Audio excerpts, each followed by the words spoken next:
અરવલ્લી જિલ્લા ખાતે આંતરરાષ્ટ્રીય હિન્દુ પરિષદ અને રાષ્ટ્રીય બજરંગ દળ દ્વારા શ્રી ડીવી મકવાણા સાહેબ નિવાસી અધિક કલેક્ટરશ્રીને આવેદનપત્ર આપવામાં આવ્યું।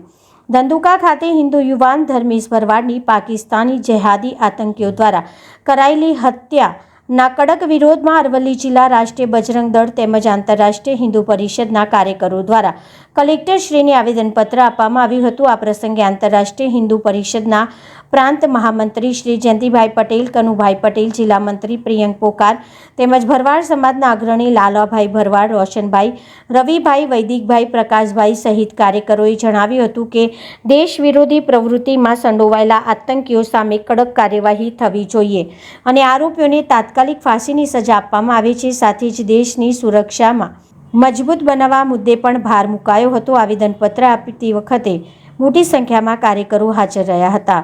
हेड ऑफिस गुजरात मनोमंथन आंतरराष्ट्रीय हिंदू परिषद राष्ट्रीय बजरंग दल द्वारा मोडासा खाते आज कलेक्टर कचेरीए जे घटना धंधुकामां धर्मेश भरवाडनी हत्या करवामां आवी एना विरुद्धमां आज कलेक्टर कचेरीए कलेक्टरश्रीने आवेदनपत्र आपवामां आव्युं अने सरकारश्री पासे मांग करवामां आवी के जे जेहादी तत्वोए आ धर्मेशने हत्या करवामां आवी छे एने कड़कमां कड़क सजा थाय અને દાખલારૂપ હિન્દુ સમાજને વિશ્વાસ બેસે સરકાર ઉપર એવી સજા, ફાંસીની સજા થાય એવી અમારી માગણી છે। એની ગેરકાયદેસર જે મિલકતો એમની છે એના પર બુલડોઝર ફેરવવામાં આવે અને જપ્ત કરવામાં આવે અને જેમ બને એમ એસઆઈટી બેસાડી અને દાખલારૂપ એવી સજા થાય એવી અમારી માગણી છે।